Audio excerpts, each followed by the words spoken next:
Olha só, a vida é leve. Quando a gente pensou nesse quadro, né, a gente pensou assim, vamos falar de assuntos que ajudem a gente de forma psicológica, principalmente nesse momento de pandemia, onde todo mundo quer ter uma vida mais leve, uma vida mais saudável.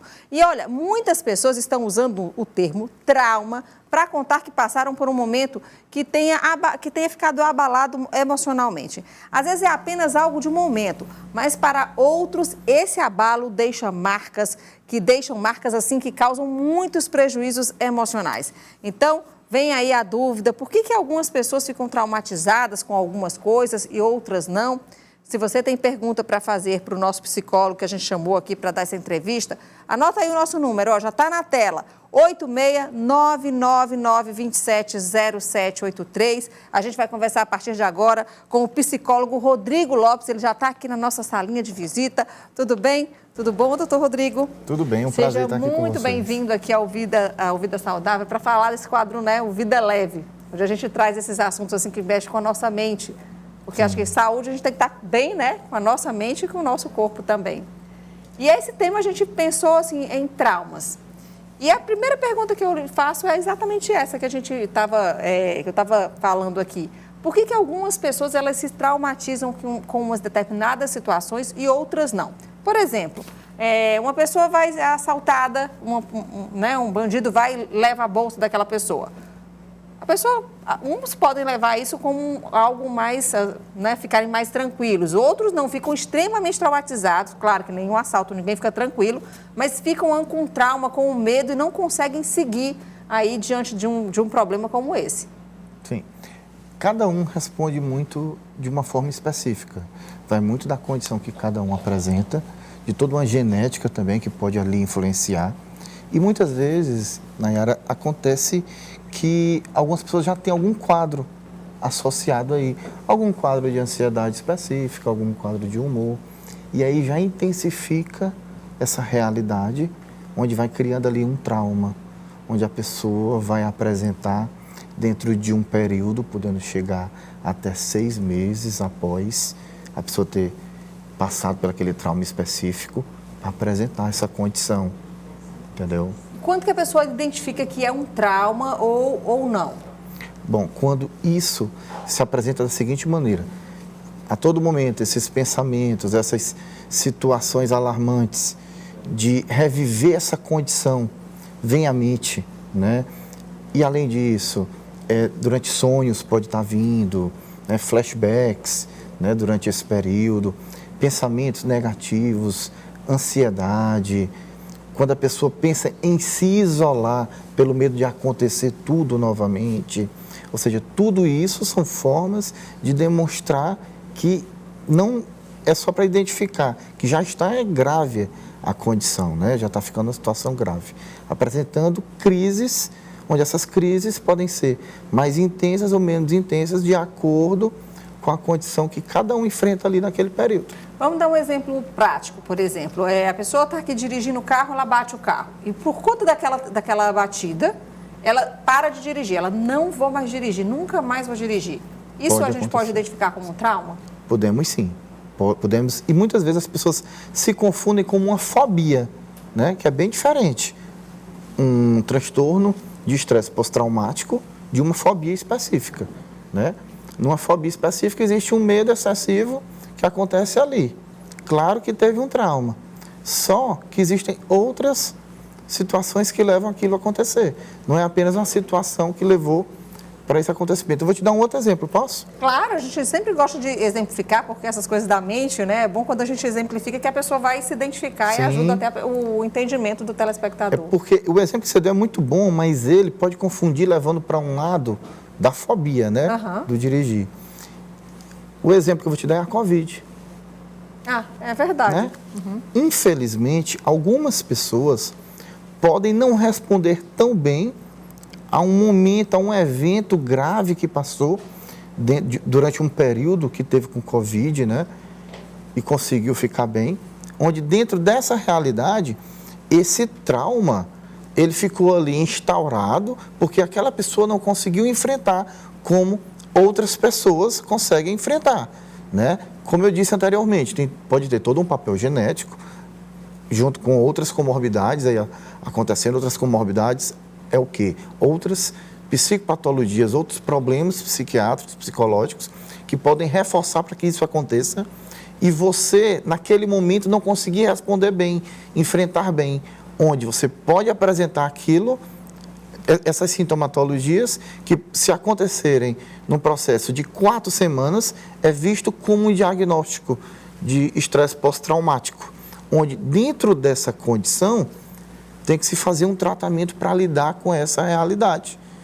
E assim se enfrenta por aí, dentro dessa situação. E por que eu peguei a Covid? Porque é algo que nós estamos vivendo com muita intensidade. Diariamente. Diariamente. Infelizmente, está muito comum esse tipo de quadro e o pós-pandemia, infelizmente, vai levar a isso. Números já estão mostrando que o maior problema no pós-pandemia será as condições vinculadas à ansiedade, humor e, de uma maneira bem enfática, o transtorno de estresse pós-traumático, o TEPT. Olha, gente, se você tem alguma pergunta, aí você que está em casa, tem alguma pergunta para o psicólogo Rodrigo Lopes, é só mandar sua pergunta para a gente aqui no nosso WhatsApp. O número já está aí na tela, 86999270783. E aí, falando justamente assim, pós-pandemia, o senhor como psicólogo, hoje, como que vocês avaliam? Como que vai ser essa pós-pandemia, principalmente para os jovens, para os adolescentes que estão em casa e que estão passando, né, todo esse período, mais de um ano em casa, sem essa convivência com os amigos, já é um momento já de um processo já, né, de mais dificuldade, que é a questão da adolescência, né, que tem seus medos, as suas ansiedades. Como que vocês avaliam isso? Quais são as pessoas que vão ter mais problemas psicológicos por conta da pandemia? Serão os idosos, os adolescentes, os adultos, ou vai ser de uma forma geral? Assim, em termos de números e faixa etárias, nós não temos como dizer de uma maneira tão significativa. A gente prevê, dentro de estudos e pesquisas que estão trazendo aí a todo momento, que o público idoso, né, vá sentir uma maior dificuldade, porque já tem toda uma limitação que a própria idade termina levando. Né? E também porque o pós-pandemia, além de toda uma estrutura que ali está instaurada e tem que ser modificada, o processo de tirar a máscara não vai ser fácil, porque as pessoas vão sempre estar pensando, será se realmente eu posso tirar? Como eu escuto muito isso hoje. Né? E até a aproximação, né? E a aproximação. Hoje mesmo a pessoa, quando vai se aproximar, ficar perto de mim, eu já fico com medo. Você já quer manter a distância, né, da pessoa. Sim, acontece isso demais. A gente até viu que nos Estados Unidos já estão começando a tirar as máscaras, mas já chegou relatos, eu estive estudando, lendo, relatos de pessoas com receio de tirar a máscara, não se sentindo segura. Só que é algo que está mais aqui, no psicológico, porque se as autoridades, os profissionais que estão ali, estão autorizando, com certeza, é porque já está a maioria da população já vacinada. Isso. Ó, a gente já tem uma pergunta aqui para você. Vamos lá, qual é a pergunta? Coloca na tela. É uma pergunta do Joel, ele é do bairro Mocambinho. O que fazer quando a pessoa acha que tem alguma fobia? A fobia é a mesma coisa do medo, né? Para que as pessoas... Ou não? Tá. O que é a fobia? A fobia é um medo excessivo, é um medo que eu não tenho controle. Tá? Então, quando acontece esse medo exagerado, de eu fico muito ansioso, começo a sentir taquicardia, o coração batendo, né? Sudorese, que é o suor, né? Nós temos que procurar ajuda. Nós não podemos ficar assim, porque a tendência é que só piore, podendo levar para outras comorbidades. Em outras palavras, outras psicopatologias, outras doenças psicológicas. E assim nós temos que procurar mudar esse foco, buscando um tratamento com o psicólogo e o psiquiatra também, quando necessário, para buscar essa melhora. E a gente vai falar aqui, transtorno de estresse pós-traumático. Esse é um transtorno comum? E como que a pessoa pode identificar, doutor? E na pandemia, esse transtorno ele aumentou? Eu queria que o senhor falasse em relação a isso. O TEPT, transtorno de estresse pós-traumático, ele acontece normalmente a partir de uma condição traumática que aconteceu.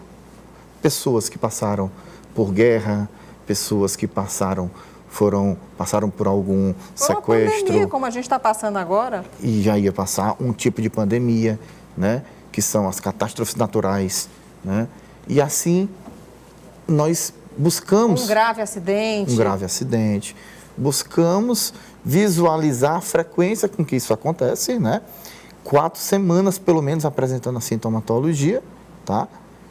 Num período de pelo menos até, que normalmente acontece até 6 meses após o episódio. Mas o comum é apresentar antes, quando a pessoa apresenta o quadro, né? Que, antes que eu digo, o mais próximo do evento que aconteceu, durante um período de 4 semanas seguidas. E fica com aquele medo, fica com aquela ansiedade. Acontece o medo, a ansiedade, a vivificação todo o tempo. Fica visualizando aquilo daquela que aconteceu. situação, sonhos, pesadelos, flashbacks. Acho que ficou bem claro aí para vocês, né, o que é o transtorno de estresse pós-traumático. A gente já tem outra pergunta, doutor Rodrigo. Olha aí, a Carla Rejane, ela é da Zona Sul de Teresina. Qual a melhor terapia para superar esses traumas? Boa pergunta, Carla. Pronto. Só finalizando, o TEPT, tá? Ele tem uma realidade, o transtorno de estresse pós-traumático. O TEPT, né? Dentro dessa realidade, ele tem um período, tá bom? Que é o ideal de tratamento. Qual o período? Na hora que apresenta ali. Ou seja, no primeiro mês, né? Na hora que apresentou, você percebeu, buscar logo ajuda para estar trabalhando logo para não se prolongar, tá? Ok. E ele piorou durante a pandemia, tá bom? Piorou. Por conta de toda essa situação, e o pós-pandemia a gente prevê que possa ser um pouco pior, por conta dessa condição. E respondendo à pergunta, de qual o melhor tratamento? Os melhores tratamentos que tem hoje é a terapia cognitivo-comportamental. Opa, o que é isso? Vamos lá. Terapia cognitivo-comportamental é uma técnica onde trabalha nas crenças da pessoa, na forma como ela interpreta situações vinculadas a emoções e comportamentos, onde a gente vai quebrando assim as distorções cognitivas daquele momento específico. Ou seja, como ela enxerga a realidade. A realidade, seria isso, Porque às vezes quando você está com um medo tão grande, você não enxerga a realidade da forma como é. Ela isso, ou você aumenta ou você às vezes diminui. Justamente. Então é você sentir exatamente o que de fato está acontecendo. Isso. E a hipnose, né? A hipnose também? Como é que funciona a hipnose, doutor? A hipnose, ela funciona de uma maneira onde nós exercemos um relaxamento, tá? Onde nesse relaxamento nós trazemos a consciência da pessoa, os conteúdos que estão inacessíveis, ou o conteúdo ali traumático, né? Onde a gente vai ressignificar esse conteúdo. Conteúdos que estão não acessíveis, ou seja, no subconsciente, a gente vai fazendo esse percurso pelas memórias, através de um processo de sensibilização, dentro de um relaxamento, que vai, assim, dando um significado dentro de um confronto. E também tem muitas pessoas que mesclam, né, a hipnose com as terapias cognitivas. Ou seja, você vai buscar aquele trauma do passado, você vai dar um novo significado. Quando ele fala em ressignificar, você vai dar um novo significado àquele trauma, para que você possa seguir a vida justamente de uma forma mais leve, né? Mais leve. Vamos para outra pergunta. Viver com leveza, né? É isso aí, gente. Por isso que a gente fala vida leve. Vida saudável. Vida saudável. Olha, tratar da mente é algo que... É saudável, é necessário, principalmente nos dias de hoje. Olha, a pergunta da Francilene, ela é do residencial Betinha.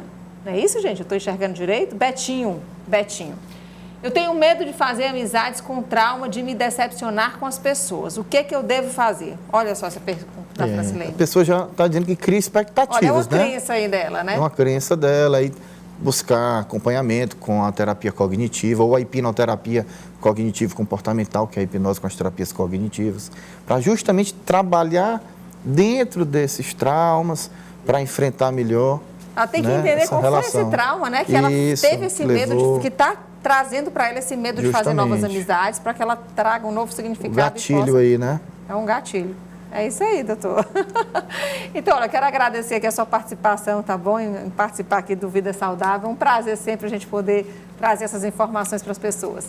O prazer é meu, eu agradeço ao programa, à TV Cidade Verde, estamos à disposição, estamos aí. Então. Tá bom, então. Obrigada, viu, doutor Rodrigo? Eu que agradeço. Boa tarde.